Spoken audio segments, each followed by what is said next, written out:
A woman walked into her bank on a Friday morning, carrying her grocery list and a birthday card for her grandson. She had used that same bank for almost 50 years, never missed a payment, never bounced a check, never caused a single problem. She walked up to the counter, asked for $200 in cash, and the teller looked at her screen and said 7 words that changed everything. "Ma'am, there appears to be a hold." She walked back to her car, sat there for almost 20 minutes, could not understand what had just happened. And here's the thing that matters most about her story. She did not do anything wrong, not one thing. A computer somewhere looked at her account balance, compared it to her tax return, and decided something did not add up. That decision locked her out of her own money in under 2 minutes. If you are over 60 and you have a checking account, stay with me, because at the 9-minute mark, I am going to tell you about a connection between a frozen bank account and your Medicare bill that most people never find out about until it is already too late to fix. Something shifted in 2022 that most Americans never heard about. Congress gave the IRS the biggest budget increase it had received in decades, and the agency did not use that money to hire more people sitting at desks reviewing papers. It used the money to build machines, automated systems, software that connects your bank deposits to your tax filings to your Social Security records, all running at the same time every single day, watching every dollar that moves in or out of your account. Here is what most people do not realize. Your bank, the one you have trusted for 30 or 40 years, is legally required to send your transaction information into this federal system. The teller does not ask your permission. The branch manager does not call you first. The data moves quietly every business day, and you never see it happen. So by 2026, the question is no longer whether your account is being watched. It is. The question is whether your account looks normal to the system doing the watching. And that is a completely different question than whether you have done anything wrong. Stick with me, because I want to walk you through 5 specific patterns that cause this system to fire a flag on an account. Most of the people whose accounts get flagged are doing nothing illegal. They just do not know what the system is looking for. Before I get to pattern number 2, I want to tell you about a dairy farmer who lost his entire life savings because a bank teller tried to be helpful. It is one of the most unfair stories I have come across, and it will make complete sense of why pattern number 2 is so dangerous. The federal monitoring system builds a profile for every person who has a bank account and a tax return. It looks at what you report as income and calculates what your checking account balance should roughly look like. If you receive $2,400 a month from Social Security and another $1,400 from a pension, the system expects your checking account to sit somewhere around $3,000 to $4,000. Now let's say your brother passes away and leaves you $18,000. Or you sell your car, or you cash in a savings bond you forgot you had. That money lands in your checking account and your balance jumps to $20,000. The system does not stop to ask why. It does not consider inheritances. It does not factor in one-time sales. It sees a number that does not match the profile it built for you, and it fires a flag. That flag can put a hold on your account within 2 or 3 days. There is a federal law that requires banks to file a report whenever a cash deposit reaches $10,000. What most people do not know is that making smaller deposits on purpose to stay under that number is itself a federal crime. It is called structuring, and it carries serious penalties. A dairy farmer in Maryland spent 30 years selling milk and homemade ice cream at farmers' markets where customers paid in cash. A bank teller, trying to be helpful, told his wife that keeping deposits under $10,000 would save the bank some paperwork. The teller never said anything about federal law. The wife followed the advice. The government eventually seized nearly $63,000, their entire savings. The family ended up giving up $29,500 just to make the case go away because they could not afford to fight it in court. The teller was not trying to get them in trouble. The family was not trying to break any law, but the pattern looked like structuring to the system, and that was enough. The protection here is simple. If you ever need to deposit or withdraw a large amount of cash for a perfectly normal reason, do it in one single transaction. One $9,000 withdrawal is transparent and clean. Three $3,000 withdrawals across a week looks like someone trying to avoid a threshold.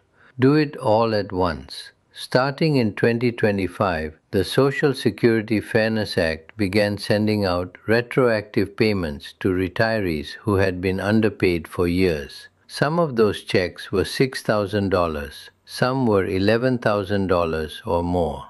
Retirees across the country deposited that money feeling grateful, feeling like the government finally made something right. And the moment that money hit their accounts, a flag fired. The automated system cross-references large deposits against your most recent tax return. When it sees a deposit that does not match a reported income source, it flags it as a discrepancy. The system cannot tell the difference between a legal government payment and unreported income. To the algorithm, both look the same. The same thing happens with insurance payouts after a hospital stay, home sale proceeds when you downsize, settlement checks, and inheritance money after a spouse passes. Every single one of those is your money, completely legal, and every single one can trigger this flag. Before I keep going, drop a comment right now and tell me two things. How old are you, and have you or someone you know ever had a bank account frozen or been targeted by a financial scam? I read every single comment on this channel, and what you share helps other people watching this video know they are not alone. Write it down below and then keep watching, because the next two patterns and the Medicare connection are the most important parts of everything I am telling you today. Plenty of grandmothers send money to grandchildren studying abroad. Plenty of widows send a monthly amount to an elderly parent living in another country. None of that is illegal, but in 2026, the threshold for flagging international transfers has dropped significantly. Transfers of almost any amount to certain countries can trigger an automatic flag regardless of the dollar amount. And if the senior's tax return does not include certain disclosure forms for foreign financial activity, forms that most people have never heard of, the entire account can be held for an extended review. Many seniors share a joint checking account with an adult child who started helping manage finances after a spouse passed away. As of 2026, cryptocurrency exchanges are required to report every transaction to the IRS, no matter how small. If that adult child uses the joint account for any cryptocurrency activity, even a small amount, the exchange reports it, the system links it to the joint account, and the whole account gets flagged. The senior may have never touched cryptocurrency in their life, and suddenly their account is under federal review because of what someone else did on an account they both share. If you have a joint account with an adult child, have a simple conversation about keeping cryptocurrency activity completely separate from any account you share. What I'm about to tell you next is the connection I mentioned at the very beginning: a frozen bank account and your Medicare premium. Once this penalty locks in, there is no appeal and no way to reverse it. Keep watching. When a federal flag fires on your account, your bank does not always freeze everything at once. Sometimes what happens is called a soft hold. Incoming deposits can still arrive. Your Social Security payment lands on its normal date. You can see the money sitting there in plain numbers on your statement, but you cannot withdraw it. You cannot touch it. Your Medicare Part B premium, which runs $185 a month in 2026 for most people, is normally deducted automatically from your Social Security payment before it ever reaches your bank. But when a soft hold is in place, that automatic deduction can fail. And when it fails, Medicare sends you a direct billing notice. It comes in a plain white envelope, no warning label, no red stamp. It looks exactly like something you would set aside to deal with later or throw away without opening. If that premium does not get paid within the grace period, while you're already dealing with a frozen account, your Part B coverage lapses. And when you re-enroll, you face a late enrollment penalty of 10% added to your premium for every 12 months you were without coverage. That penalty does not have an end date. It does not shrink over time. It stays on your Medicare bill every single month for the rest of your life.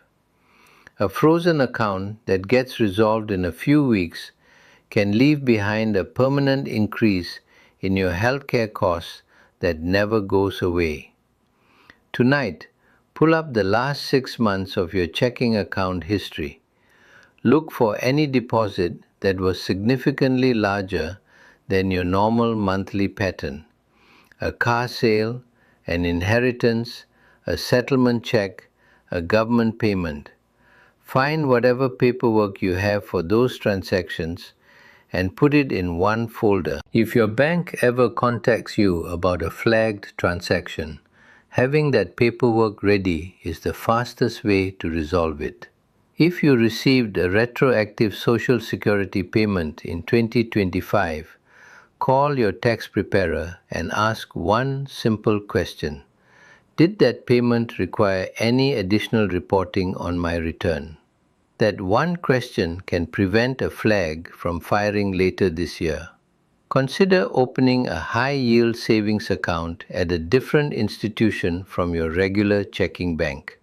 Your checking account is designed for money to flow in, pay your expenses, and move on. The general guidance for retirees is to keep roughly 1 month of essential expenses in checking, plus a small buffer, somewhere between $3,000 and $7,000. Savings sitting above that level are better protected somewhere else. And if one account is ever flagged, having money at a separate institution means you can still buy groceries and fill prescriptions while everything gets sorted out. If you pay anyone regularly in cash for work around your home, keep a simple written log of those payments: date, amount, what it was for. If you pay one person more than $600 in a calendar year, there may be a form your tax preparer needs to file. Right now, scammers are calling seniors across this country pretending to be from the IRS, telling them their account has been flagged and they need to take action immediately. Every single one of those calls is a scam. The real IRS does not call. The real IRS does not send text messages. The real IRS does not email. Every legitimate IRS communication arrives by mail, on paper, with a notice number you can verify yourself at irs.gov. If your phone rings and the caller says they are from the IRS, hang up immediately and do not give them anything. The woman from the beginning of this video is not one single real person. She is a way of describing something that is happening to thousands of real retirees right now. The grandmother who deposited her retroactive payment and got flagged is real. The widow whose joint account was flagged because of her son's activity is real. The retired worker whose cash deposits triggered a structuring review is real. None of them did anything wrong. They just did not know what the system was looking for. Now you do. If this video explains something that no banker or news anchor ever bothered to tell you in plain language, hit the subscribe button right now. Every week on this channel, I put out videos with straightforward information that protects retirees and seniors from exactly these kinds of situations. No complicated language, no fine print, just the things you actually need to know. Subscribe so you never miss one, and share this video with one person you care about who is over 65. One share this week could protect someone from a frozen account, a missed Medicare payment, and a penalty that follows them for the rest of their life.